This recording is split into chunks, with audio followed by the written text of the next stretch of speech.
Today on the show, I have the pleasure of speaking with Stefan Tsvetkov. Stefan is the founder of RealtyQuant, a company that brings data-driven and quantitative techniques to the real estate industry. He's on a mission to add massive industry value through education, investment, technology, and analytics. He is a financial engineer turned multifamily investor. He's an analytics speaker, and he's a live webinar host. And he holds a master's degree in financial engineering from Columbia University. And during his finance career, he managed over $90 billion in derivatives in portfolios. I'm really excited and pumped to have him on the show today to share his incredible insight and experience with us.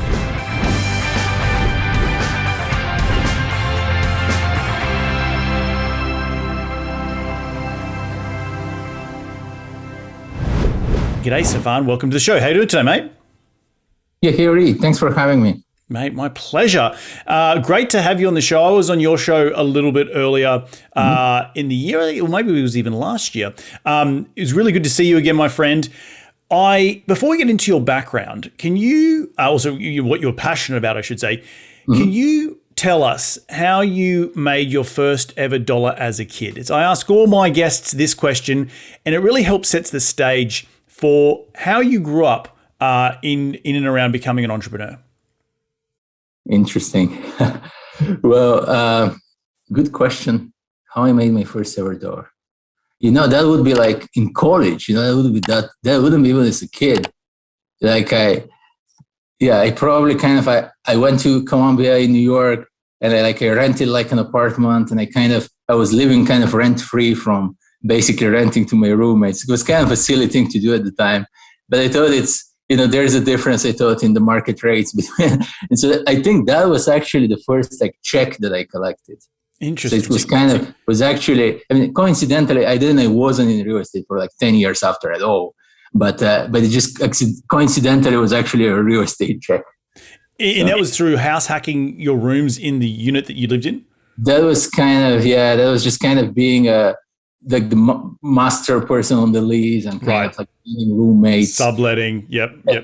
Subletting. It's not, I don't recommend it for you. I was 22. I didn't even know if it's permitted or not permitted to do. But you that did was, I remember actually collecting my first check if somebody actually pays me. That actually helps, my rent and whatever. And it's that awesome. was the first business income. That's incredible. Walk us through your background, Stefan, because clearly you have where you're from. You're not from this country like me. You've got a weird accent. So walk us through your upbringing and then the coming to America story. Yeah, right. Yeah, so I'm Eastern European, Bulgarian specifically.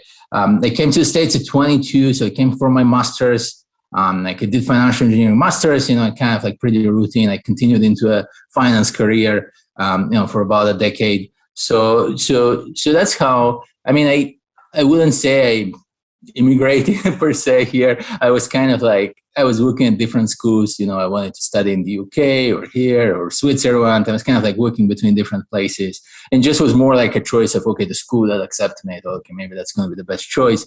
So that's what I did at the time. Awesome. Yeah. And what has been, we talk about financial engineering in your introduction. So what does that even mean? For those people out there, I'm an engineer, I'm a structural engineer. That's my background. I can put things together. I can build things. There's mechanical engineering. They put cars together and make things turn. But financial engineering, what the hell is that? Well, if you think of some of these schools, they have things like operations research departments.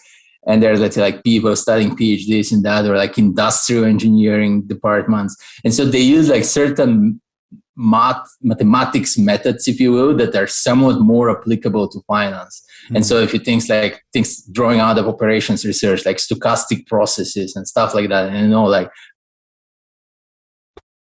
most of the audience probably that would be new to them. But in a way, it's really any math and coding and technology that was found applicable to finance through the decades, things like option pricing, and the most famous thing Black-Scholes equation for pricing options. So it's kind of what's driving some of the financial industry.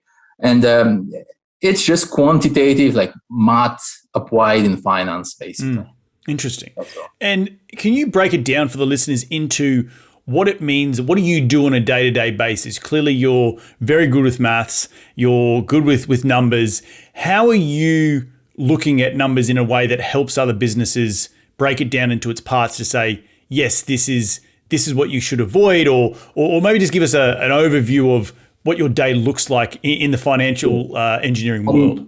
Sure, yeah. And just to clarify, Reed, so that was my prior career. So I came out of a financial engineering background, and I'm a full-time real estate investor now. Mm-hmm. So that's what I've been doing now. But in my finance career, it was just we have a portfolio, like derivatives portfolio, and like for to your audience, derivatives that will be like options, futures, like different contracts written on top of like the stock market or bond market, and that. So I just had like a finance job, like managing the portfolio together with colleagues, and it's kind of a very markets role, like kind of very close to the markets. You have a Bloomberg screen, whatever, like things like that. So it was just like a very markets finance job. But I didn't want to. I always wanted to be like an investor myself and kind of like pursue my own thing. And I liked real estate for that. And so first I bought a fourplex, like the usual house hacking. That's now the real house hacking, kind of house hacking story of like buy a fourplex or other multifamily, live in one unit, rent out the others. And I thought it's nice. And it was here in the New York City area. I live in New York. And so I thought it's great. There's leverage, you have cash flow, you can get some inefficiency in the price as well. So I thought it's really good. So I started looking into how I can utilize my skills, like use data and kind of apply my skills to the real estate industry. Awesome. And how has that been, that transition into what you do today at your company, which is RealtyQuant, and in and around, because we spoke a little bit before we press record here, how you're using that financial engineering background in RealtyQuant to help investors make smart decisions in and around whether markets are overvalued, which is a really important thing. As an investor, you need to understand what's overvalued and what's not. And then, so maybe you can walk us through the genesis of RealtyQuant and how it became to exist in order to help the market make better decisions. Mm-hmm. Yes. Great question. And the genesis was myself as a private investor in the residential space. And I've been like transitioning more to commercial, like bidding on like a syndication now and so forth. But generally an investor in the residential space in the New York City area, doing kind of short-term projects, like kind of flips. Let's say like I would buy like fourplex in downtown Jersey City, kind of like relatively expensive markets, and kind of do like condominium conversions on those projects and things like that. And how do you discover like some of those deals with data? And so that was my goal. So I would write write my Python scripts. Like Python is like one of the languages, like programming ones, not just for your audience. And so I would write my Python scripts, kind of to find deals. And it could be on market, off market, things like that. And then once I got my webinar, okay, now I would write even like some of those scripts for marketing purposes, like to get like various, information online that could be useful for marketing. And so really the approach was, and the genesis was just to automate my daily life and kind of make it more scalable and more productive. So that was the approach. And it started out in the residential space, and then I've done like some modeling in commercial. As for overvalued markets, that's actually quite an interesting story. So like at the beginning of COVID, so I was concerned with, what if the market takes a downturn? That's kind of what many investors have, this concern. So I looked on like what things have been done. And I found like, Ingo Windsor at Local Market Monitor. It's like something Neil Bauer uses, for example, like their service. And I looked up Bloomberg Economics and like a few other sources. And so what I did is I built like a model myself that was just pretty simple, really, a linear regression model based on like real estate fundamentals of population, income, and housing supply. And kind of income plays a pretty key role. So the goal was, okay, where should prices be based on fundamentals? Where they are now? Do we have like, is the real estate market overvalued? To try to answer this question in a relatively rigorous manner. And what I think I did a little bit further than some of the other guys, for some reason, they never were quoting the predictive power of this thing, such as how well did it predict, for example, the downturns post the global financial crisis. And so that's what I did. So I did actually a model that served to look at like where should real estate prices be and how well did it predict the the global financial crisis drops in the US. If we look at it, it was like Arizona, Nevada, California, and Florida, like probably like states, and then like specific markets within them were the ones that dropped very much. And so I did a study that, okay, they dropped like 40, 50%. And then they were overvalued on, let's say, affordability deviations versus a moving average window, which is the simplest model of all. And from there, I built like other ones. But even in those terms, they were like overvalued by similar percentage, like 40 to 60%, overvalued. And their drop was quite in line with that. And I was like stunned. And and the correlation, in fact, at the state level was about 85%, like 83 to 87%, depending on source. And so it was quite interesting to me, okay, that people before the global financial crisis, and I've interviewed syndicators and like other investors and some of them who were around at the time, and they were always saying, okay, you cannot predict it and so forth. And yeah, sure, you cannot predict the magnitude of that, but to diagnose like an overvaluation is actually quite statistically fundamental, kind of invalid and doable. And the reason is, real estate is a fundamental asset. It's driven by population, income, and housing supply, high level speaking. And so one is able to do it.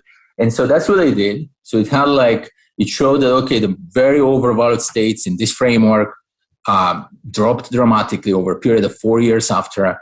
The states like Texas at the time, Texas was 5% undervalued in this framework, barely dropped, had a 4% drop. And I was, saying to people, okay, it's like actually like the places that were undervalued.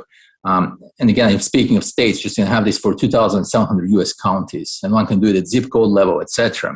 But really, just like high level discussion. And so there were like 10 states at the time that were undervalued, and they dropped only 4% during the global financial crisis. I found this is crazy because I always thought, okay, that's like a big crash in real estate. It's like the biggest crash in US real estate history. But actually, no, it's the only places that were overvalued. They dropped, and they dropped according to their overvaluation. And so real estate is a very stable thing, it seems, that has like a different downside risk profile than finance. And so it only drops if it kind of enters a bubble.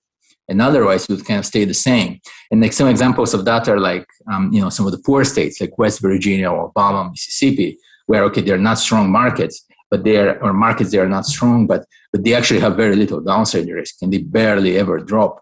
And so that's like quite interesting to see, because it's a different dynamic in finance where we have penny stocks, kind of undesirable stocks, let's say, and they will have very high volatility. But it's not the case in real estate, because that's people's housing. They don't just sell their homes if something happens. And so that was an interesting observation. So undervalued states didn't really drop. And so this was one study I did. And so this is one product we have at my company, RealtyQuant, which is like market valuations data. Because what I wanted to do is, okay, investors, they pick their markets based on, population, etc., like whichever growth factors they want to use to pick their markets. But nobody has a downside risk measure.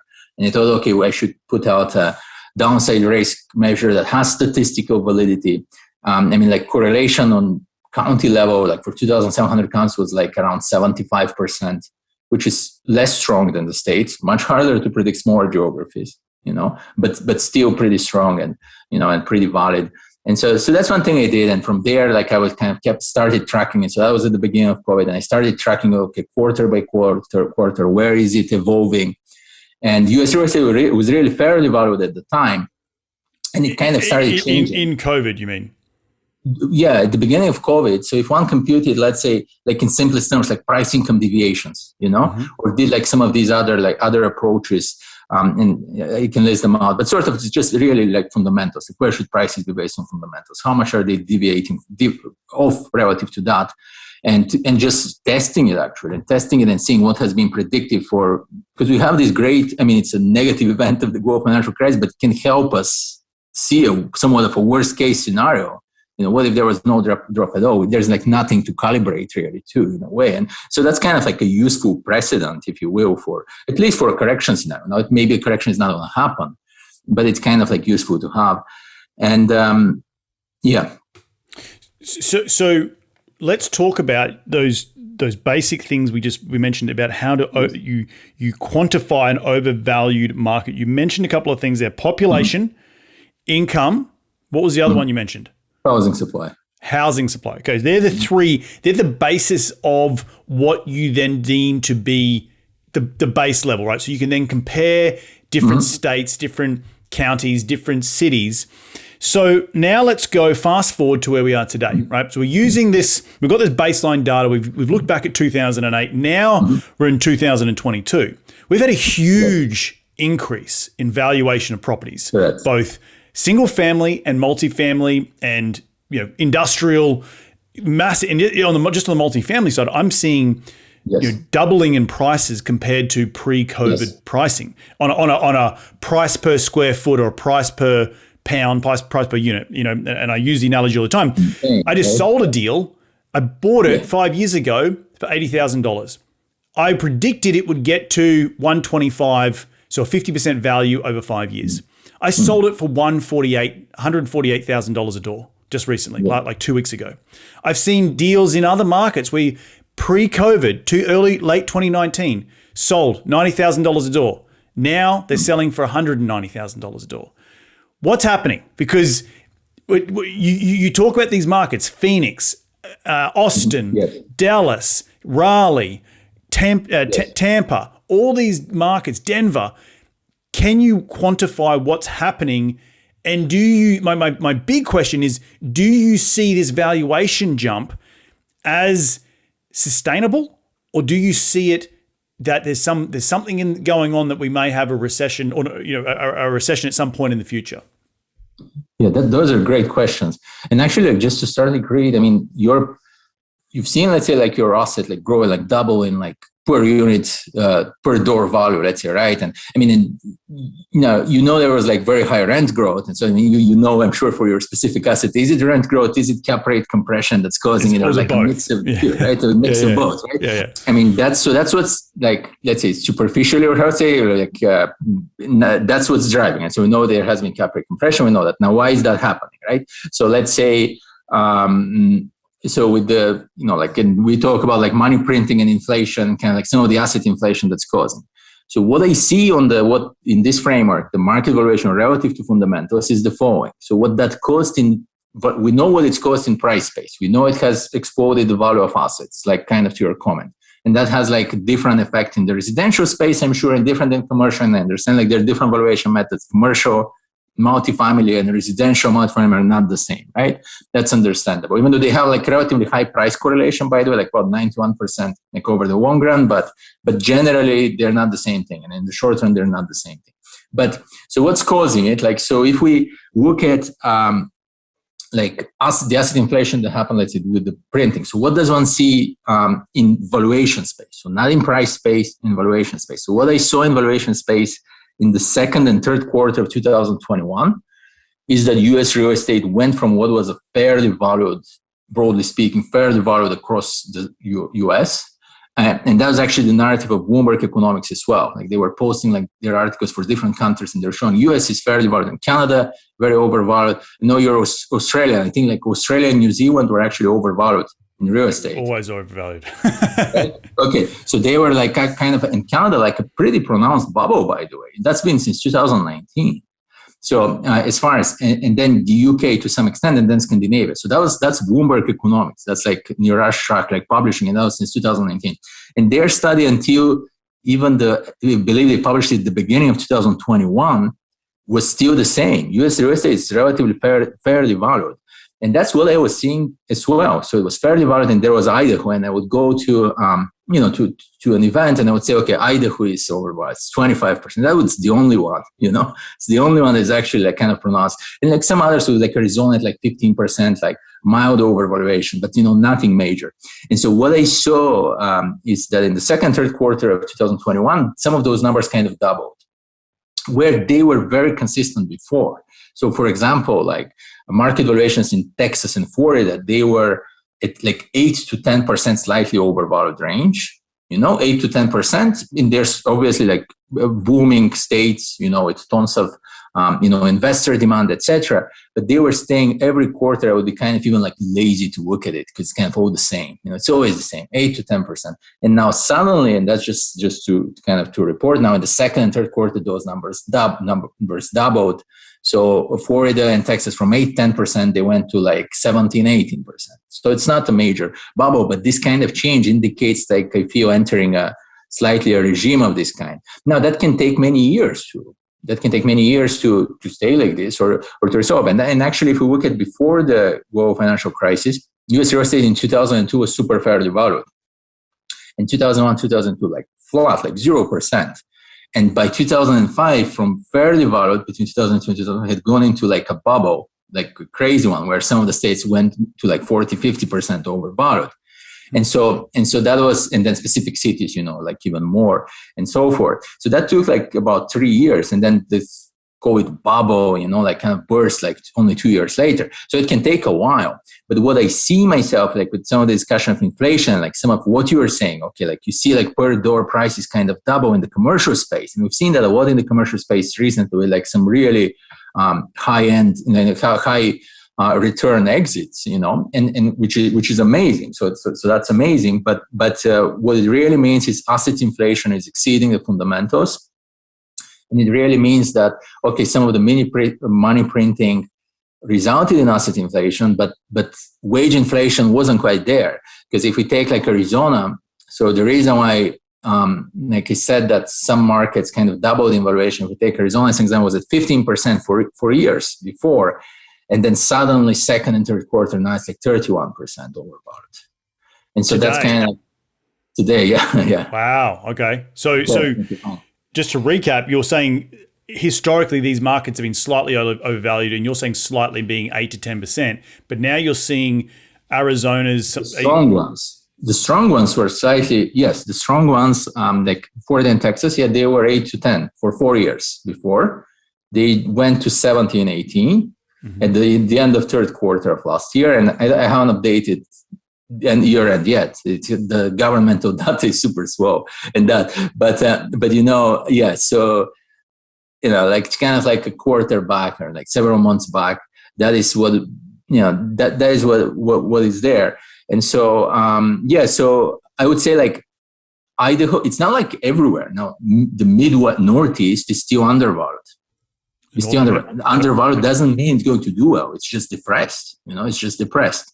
It's just some of the strong areas that also, let me put it like this. I also run like forecasts. I use like things like Facebook Profit and like different models to like forecast prices. So if I was to forecast based on the trend that is and try to forecast which place they're going to do best, they're going to be the same ones. I'm not like doomsday about Arizona. So like, do you know which city comes out at the very quick if I forecast 2022 price appreciation? That's going to do the best. Boise, Idaho. Why? Because that has been the trend, and that's the city that has done the best. And some people, if they listen to Neil Bawa, he speaks at different events. What's the best performing city like this market cycle? It's Boise, Idaho. Okay. And then we have Phoenix, and then and so forth, and Denver, Colorado, etc. And so, what's the highest price appreciation forecast? Boise. What is at the same time, simultaneously, the most overvalued place that has the biggest downside risk?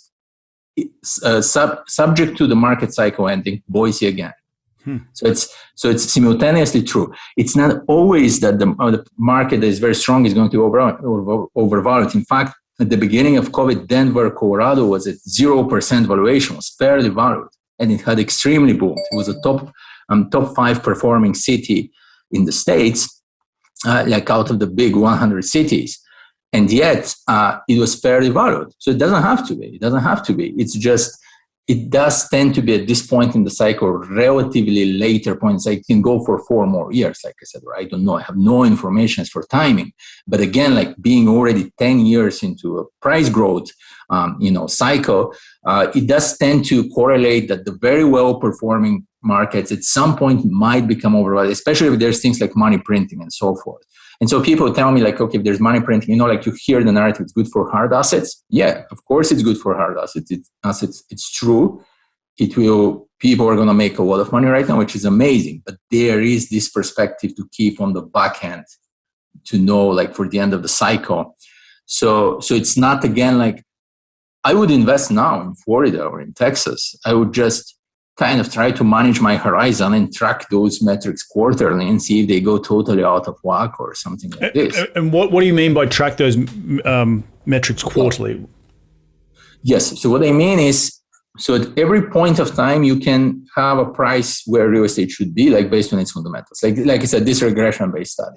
So you can have, and then what is the overvaluation, under fair overvaluation relative to that? What percentages is relative to that? So tracking this quarterly is basically, I think, like what is useful, in my opinion, for investors, because it can change. So it can go into a very different regime, like kind of like some of the comment in 2021, kind of things entering a little bit different regime. It's not so bad yet. I'm not saying it is, but it's just in some of the Western markets, specifically Idaho, Nevada, Utah, Arizona, and Colorado. Those are, I would say, the 5 that kind of things started entering a little bit of an artificial regime, it seems. And it's also because wage growth didn't match all that. There's like all the money printing, the result in asset growth, but it didn't result in wage growth. Wage growth in the first half of 2021 in Arizona was 1%, actually. So now I'm actually hoping that maybe that's going to change. So if wage growth, was to spike also with inflation to some extent, it could kind of come down a little bit. And I'm actually kind of hoping for that. I hope that some of this is a little bit of a short-term spike. But yeah, and really for cities, like I can mention, like Boise is like the one that is kind of very pronounced. I've spoken at that since 2020, kind of like about Boise. It's kind of funny because it sounds like like some of those doomsday things, but it's really like I said, it's also at the top of my price appreciation forecast. It's just a question of which is the cycle going to end or not? So where do you think the cycle is right now? I don't know. I have no information for that. That's like I'm saying. I have no information for timing.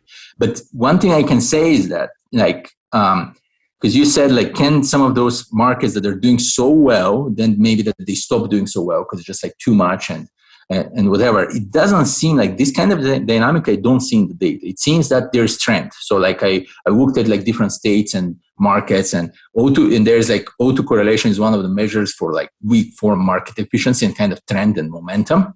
And so like autocorrelation and correlation of this year price growth versus last year price growth in places like, in Florida, broad, and they're different in specific like cities there is like 77%. And then in Texas, it's like a thing around 63%, still relatively strong. So there is a lot of momentum in real estate. So markets that do well, they will continue doing well. And another study I did is until the market cycle ends, though. And so you just need it's not like your measure of downside risk is going to tell you not to invest there. I don't think so. Those are going to be the same markets that are going to do really well again. It's just that this is still your measure of downside risk. After this, you just can, that's dependent on your risk tolerance. Do you want to, kind of risk go for 2 years? Are you very much over the long run on a 7-year investment, 10-year investment, 5, etc.? It's just a kind of like your risk tolerance from there. But that's this is just kind of an analysis to do. And so for one thing I did for price appreciation, since like investors, they often like look at different fundamentals like population, etc. I'm just going to share for your audience, like maybe it would be interesting for them in their market selection is. So I did a study where, I predicted population, like I took the population growth time series, and kind of predicted, and took the income growth time series and kind of predicted, and took the housing supply and kind of predicted, and then predicted prices of that. And then compared that to just predicting the prices themselves.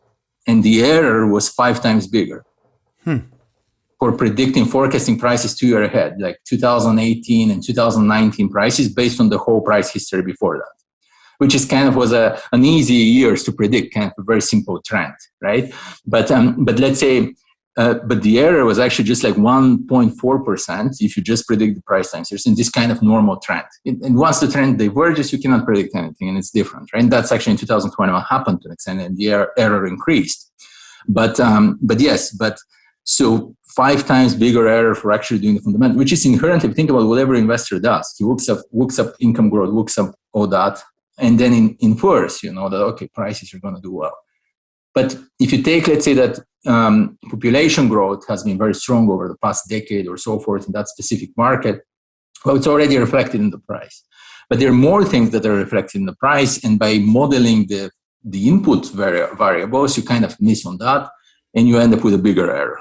So that's kind of a study. If you want to actually try technically to forecast prices, you have a 5 times bigger error by looking at kind of what every investor does in a way, right? So it's quite interesting. So it's in the outcome of this is, I would say, like such a simple thing. You actually can just look at price time series and you would have done better and predicted things better, which is quite interesting.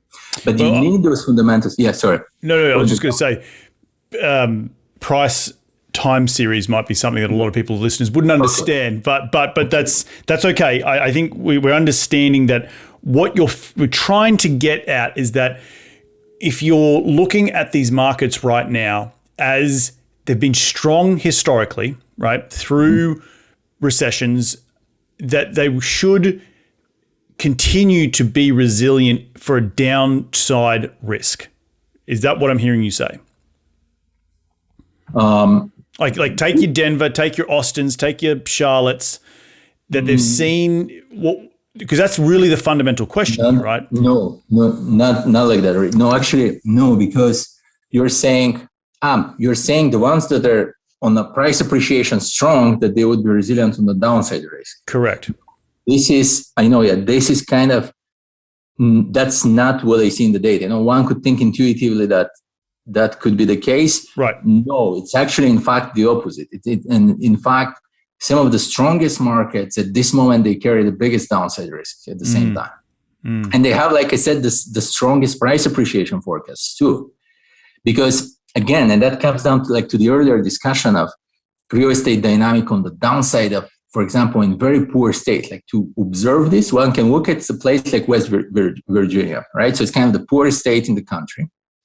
It never has any downside risk. It didn't have before the global financial crisis. It doesn't have now. So it doesn't drop. Like prices in weaker markets have less exposure to downturn. And that is the real estate specific, I feel, dynamic. That's different from the stock market, where in the stock market, you actually have like all of those weak companies. They sort of carry bigger risk. They're more volatile. And in real estate, in that sense, it's not. And that can be seen in another way. Like I used to look at volatility in different real estate markets. And that's one of the ways I was trying to predict actually this kind of downside risk.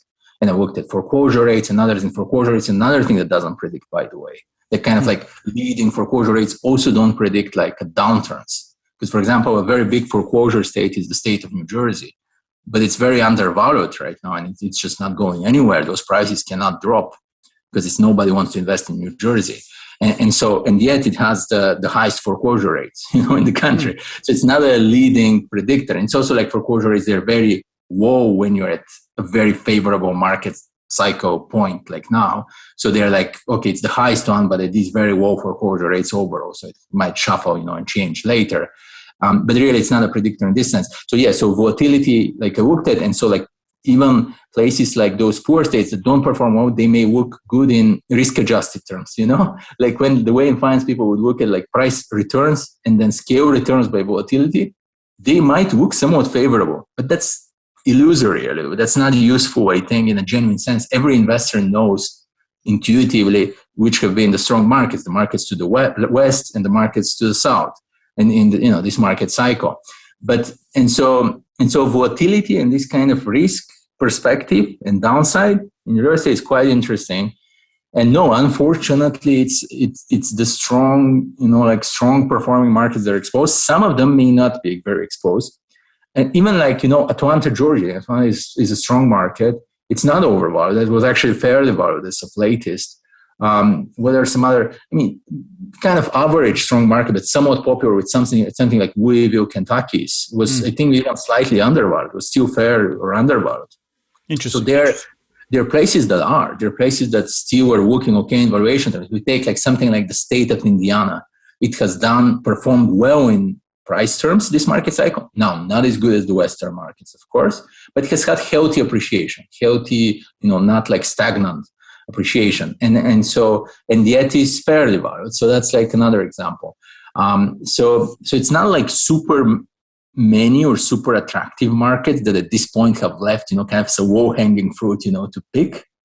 I would say they're kind of few, and they're not so exciting in a way. It's more like those average ones, but it becomes this risk selection of do you want to have downside? How do you get downside protection, for example? If you're in an undervalued county in an undervalued state, your prices are basically not going to drop. So that was the case. If you look at like Vinny Chopra was at my webinar. He bought like his first syndication in 2008. So his syndication had a crazy high IRR of like 45%. Apparently it was a great deal. Okay, that's separate. The deal was great. Okay, had like a very, very, very good deal, but he bought it in 2008 at the peak. I mean, there are so many people who purchased it around the time, and like Rothcliffe, he has like his lecture about losing 50 million, then gaining 50 million, right? This kind of thing. And there were many people like that who lost like the majority of their net worth during that time. But they were not in Texas. They were not in Texas. They were in Florida. They were in, perhaps Arizona or in other places. And so Vinny Chopra, he buying in 2008, that didn't hurt him at all because there was no drop at all. There was about 4%, like with incomes, because incomes dropped 4% and so forth, but it was negligible. And if you bought an asset that's undervalued, that's going to perform well, you're not even going to see it in your P&L or anything. And so that's quite interesting. And so it depends again on risk tolerance. So if one wants, because again, like the strong markets are going to be the same ones. It's going to be again the markets to the west. It's going to be the markets to the south. But now, and they're probably going to be even stronger now with all the momentum kind of building up. And just a selection of, okay, do you want to capture like these like crazy returns for several years, unknown how many years or how much time, but simultaneously carry the downside risk during this time? Or maybe go in a kind of middle ground, in places like the Midwest, like Indiana, Kentucky, Ohio, kind of places. Got it. Or you want to even go, if you're like crazy risk averse, or you want to go in something crazy undervalued, like the Northeast, where, okay, your price appreciation is going to be weak, but you also carry like no downside risk whatsoever because prices are not going to go anywhere. So it's just like from there, but it's just like an additional variable to be aware of. And so, so I've been kind of like, building, like adding, like I feel like adding to like the investor arsenal in a way, like it's a very interesting space you're in, and clearly you're passionate about what you do. And so, as we come to the end of the show, I want to give you an opportunity to give one piece of advice to investors today as they're entering the market. What would that advice be in and around observing certain trends? In and around observing certain trends. And when I say trends, I mean like your valuation trends. Like you're talking about what's undervalued, what's overvalued, how much it's gone up, it's 10% overvalued, it's 30% overvalued. And around the theme of what we were discussing today, that was what I meant by a trend. So in and around that, so I would say to pick their markets based on, so two pieces of advice, like I said, based on appreciation, not looking at like fundamentals, just looking at the prices themselves. May sound silly, but that's actually more accurate for predicting appreciation. And then two, they can come to like my company, RealtyQuant.com, or they can compute themselves, use governmental data, like run, do like simple calcs of price income ratios and other stuff. And they can like get a sense of some kind of numerical measure of valuation and track that. And so kind of like I really urge them, like my advice is to don't invest in a market if you don't know where it's valued. Like I don't invest in the stock market now myself because I don't know its valuation. I don't know if it's overvalued. It just the hype, the statements, it's overvalued. But I would say the same in 2020, and I don't actually know. Yeah. The reason why I don't know is I don't know how to value technology companies. But in real estate, you have the incredible opportunity that it's a simple fundamental asset that's not the technology sector. It's actually easy. And so I feel like people have this skepticism that, how are you going to predict anything? And they have this kind of thing like from finance that, we should just give up on the whole thing, like altogether, just drop it, But in reality, real estate is not the place to drop it. It's the opposite. It's kind of like utility stocks or something. Mm-hmm. They're easy to predict. So the kind of my advice is don't invest in a market just because it's hot or it's trendy, but know its exact valuation. Have a percentage, whichever way you derive it in your own approach. Have a percentage assigned to it, know its valuation, know why that matters, where has that percentage been before the global financial crisis, how that has affected like subsequent declines, etc. So yes, just have a measure of market valuation is my advice. Awesome stuff. Stefan, I want to thank you so much for jumping on the show today. Where do people go? They want to jump on your website. They want to understand the valuation. Maybe you do it for people. If you've got some charts that you can come onto your website and have a look at, where will they go? Yeah, absolutely. Yeah. So this data is actually published at RealtyQuant.com for like 2,700 US counties. So they can look it up there. I do it like pretty much as a service to the community in a big extent, honestly. So it's RealtyQuant.com. They can also look up my YouTube channel, Finance Meets Real Estate, on YouTube, and they can look me up on LinkedIn as well. That's awesome. That's awesome, mate. Well, look, I want to thank you so much for jumping on the show today. I just want to reflect some of the things that I took away from today's show. Firstly, is that you're extremely knowledgeable about, geeking out on the engineering part of the financing side and bringing that financial engineering meets real estate. I think that is super important to break down and look at historical trends about where we've come from to get a sense of maybe where we're going, but also to what you're saying before, how to protect your downside. Right? If you're in certain markets, you're going to have certain downside risk versus other markets, and understanding where the valuation of those markets are relative to history is really, really important to make your educated decision on whether you venture into that market. So I highly encourage everyone to head over to RealtyQuant, that's QUANT.com. Check out everything Stefan is doing over there, because he is crushing it. And it's all relatively accessible, right? You're giving out this data for free. So get over there, check it out. And anything else you want to add before we wrap? No, that's it. No, really. Thanks for hosting. It was great. Awesome stuff, my friend. Well, look, thanks again for jumping on today's show. Enjoy the rest of your week and your weekend, and we'll catch up very, very soon.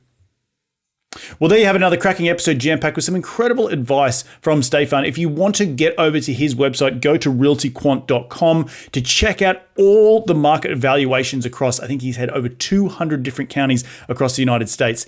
I want to thank you all again for tuning in to continue to grow your financial IQ, because that's what we're all about here on this show. And if you do like this show, the easiest way to give back is to give us a 5-star review on iTunes. And we're going to do it all again next week. So remember, be bold, be brave, and go give life a crack.